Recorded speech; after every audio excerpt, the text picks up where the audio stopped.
Halo para penggemar serial India Balika Fadu dimanapun Anda berada. Semoga Anda semua dalam keadaan sehat ya.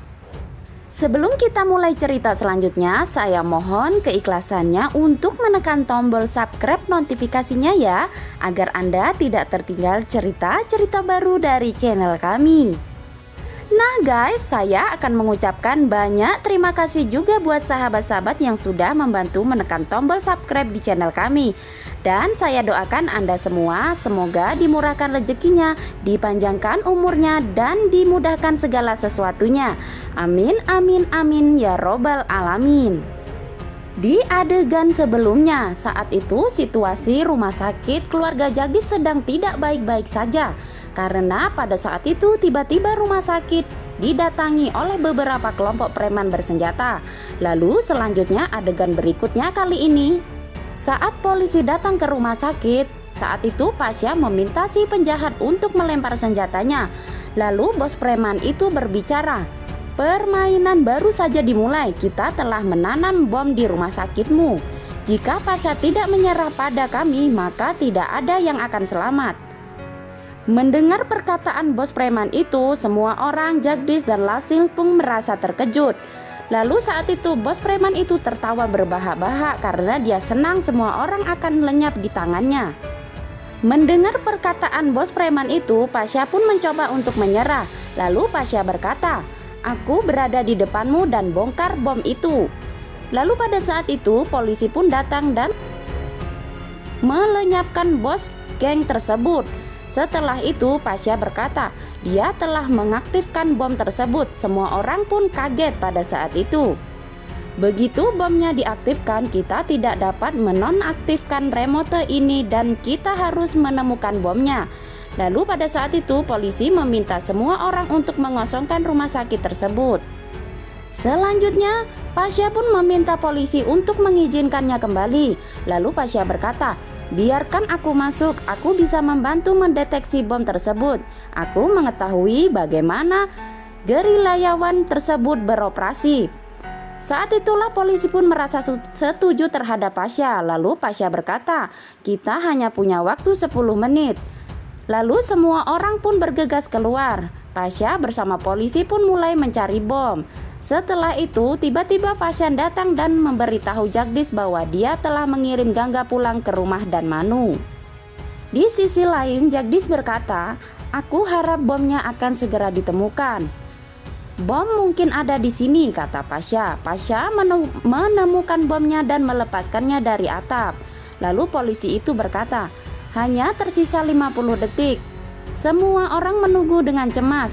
Pasha menutup matanya dengan memotong kawat berwarna merah dari bom dan tidak terjadi apa-apa. Setelah itu semua orang pun mendesah lega saat timer bom berhenti dan bom berdifusi. Polisi keluar dengan Pasha dan mengatakan kepada atasannya bahwa Pasha yang telah mengizinkannya menjinakkan bom tersebut. Lalu Jagdis pun memegang tangan Pasha. Setelah itu Jagdis berkata, "Terima kasih atas bantuanmu. Kau telah memihakku dengan menyelamatkanku di hidupku," kata Pasha. Setelah itu mereka pun saling berpelukan. Selanjutnya Fashan pun menelpon Byron dan mengatakan semuanya baik-baik saja. Selanjutnya Jagdis pun pulang ke rumah dan memberitahu nenek tentang serangan militer tersebut. Lalu nenek Kalyani berkata, "Dewi telah menyelamatkan semua orang. Sip memanggil polisi dan mengirim mereka ke rumah sakit," kata Sumitra. "Anandi dan Sip akan datang, tapi aku memintanya untuk tidak datang," kata Kalyani. "Jagdis, kau beristirahatlah bersama Gangga dan Manu," kata Sumitra. Lalu di adegan lainnya di Udaipur, saat itu kakek sedang berbicara, "Seharusnya Sip menelpon kita sekarang." Lalu Alok menjawabnya, "Sip mungkin sibuk. Kita harusnya khawatir tentang Sip dan Anandi dan mengkhawatirkan tentang Sip," kata Irapati. Di saat mereka sedang berbicara, Sip dan Anandi pun datang kembali. Lalu Ira berkata, "Apa kamu baik-baik saja?" "Ya ibu, kami baru saja mau pergi." Dan saat itu nenek menelpon kami dan mengatakan bahwa semuanya baik-baik saja.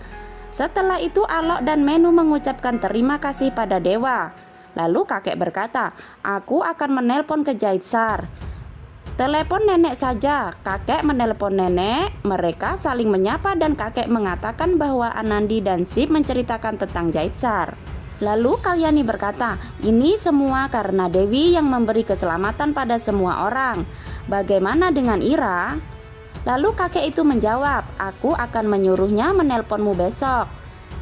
Selanjutnya Anandi pun bicara dengan neneknya. Lalu Anandi mengambil teleponnya. Lalu nenek berkata kepada Anandi, Anandi, saat aku bertanya tentang Ira, kakekmu terdengar khawatir. Semuanya baik-baik saja, Nek. Setelah nenek Kalyani dan Anandi berbicara, mereka selanjutnya mengakhiri teleponnya. Lalu di sisi lainnya, Sumitra sedang berbicara. Ibu, apakah semuanya baik-baik saja di sana? Lalu Kalyani menjawabnya, ya, semuanya baik. Minumlah susumu, Ibu, kata Sumitra. Lalu nenek Kalyani berpikir, Ira mungkin khawatir dan mereka kadang-kadang menyembunyikan sesuatu. Lalu Kalyani berkata, aku merasa Anandi menyembunyikan sesuatu. Kita harus bangga padanya, kata Sumitra. Aku merasa khawatir dengan Anandi. Aku akan bicara dengannya, kata Sumitra.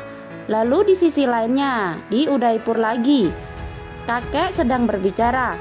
Kita harus berbicara dengan Ira karena kita tidak bisa melihatnya menderita.